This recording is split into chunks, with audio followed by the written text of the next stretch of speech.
Yeah, okay, it's T with Gary V. Sipping empathy. I know patience is the key. Putting out all of my shit for free. This is T with Gary V. Might go make a flip. Take a risk.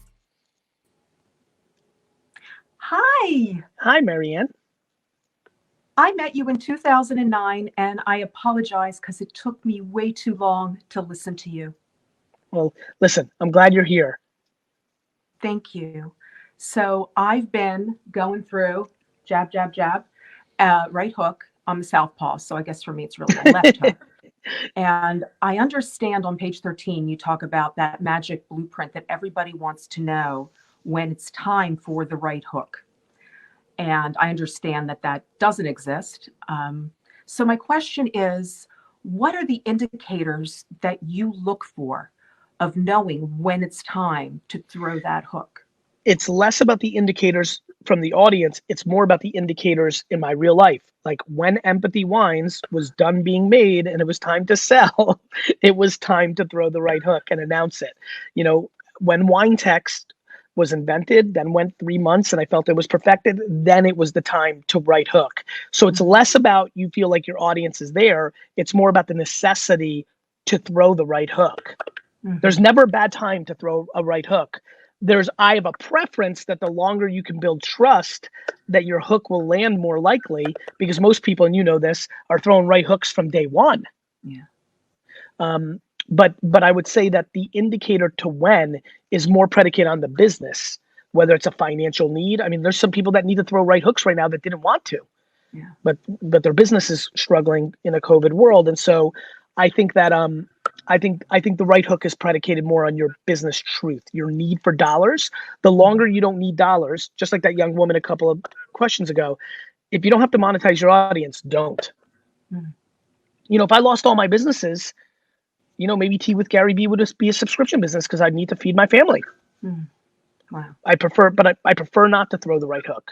Mm-hmm. And when I throw right hooks, I try to make them not direct to what I do for a living. I like that my right hooks are like sneakers and wine more than paywalls behind content, because I've established that as a free part of my life. Mm-hmm. So I have a brick and mortar, and I'm working on pivoting to your model of free content to paid access. Yes, I love that.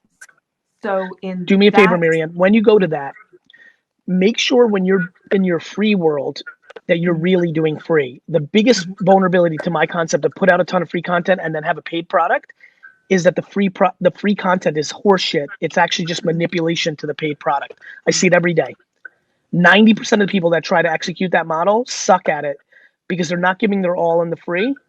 Mm-hmm. The free is really just advertising, manipulation, you know, just flirting just to the last part, and then you got to pay.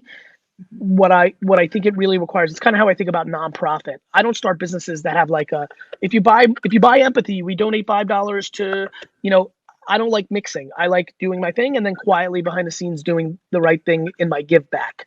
I like that separation. Similar to the young men that started this show. Divide and conquer.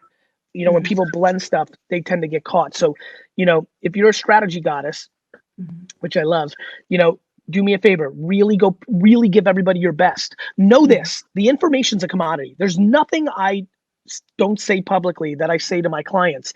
It's the nuances of the details and the execution. Mm-hmm. Most people that want to sell content think that they have to hold something back that they don't hear in the free part. It's not true. You're selling the access, the one-on-one, where I can ask an extra question, when you can ask an extra question. That's why this has been so powerful in comparison to my Q&A shows. I've had time to go deeper. I was on with 28 minutes yesterday with that guy, you know, like, so it's the depth.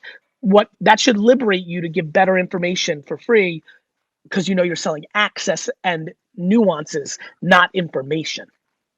Okay. And it's understand? The access is where it gets what I would call into a real custom kind of program. Yeah. And you could do custom in a lot of ways. You could have a scaled like 50-person group that all pay one thing. You could have it tiered even in the paid part. You can have the up to 100 people paying $100 a month, and then you can have the $1,000 thing because it's one-on-one for hours. More access, more valuable. Okay. All right. Any other advice about having like a really big vision? Because I know you have your vision about buying the jets. Mine's pretty big. Go ahead. What is it? I want to end violence against women and children. So I think, you know, I think when you have such an altruistic, you know, it's funny. I have a secret bigger mission than the Jets thing, which is I want to reframe alpha male success to be around kindness and empathy. I think you have to realize you have no shot of accomplishing it before your death when it's that big. So when you're boiling the ocean, you need to enjoy the process, and you need to know that you're just one tiny block in the building towards it, and you try to be the best possible block you can be. I think when people have big goals, they get crippled by it, and then they really just get into this mucky place. So I think you just need to be practical about how big of a goal that is, and you need to push hard every day. Every day I push hard through my private and public actions to put kindness and empathy and compassion and sympathy and warmth on a pedestal. And that's all you can do. That was one of my favorite moments. I think it was 2 weeks ago of you and your dad, where he just grabbed your face and planted this kiss on you. And I was just in tears. It was so beautiful to see that. Nice is good. Like, we need so much more light. Negativity, unfortunately, is much louder than positivity. And so that's why people are so stressed and caught up in what social media does, because social media is just an exposer, an indicator, a mirror to who we actually are. It doesn't change us, it's exposing us. So, you know, if you have good in your soul, I feel like it's a huge requirement to share it and talk about it. Thank you. So, and thank you for you're welcome. demonstrating that kind of emotional range. We need more men like you out there demonstrating that. So thank you for being I'm on that. it. You're welcome. Take care, Marian. Bye-bye. Bye.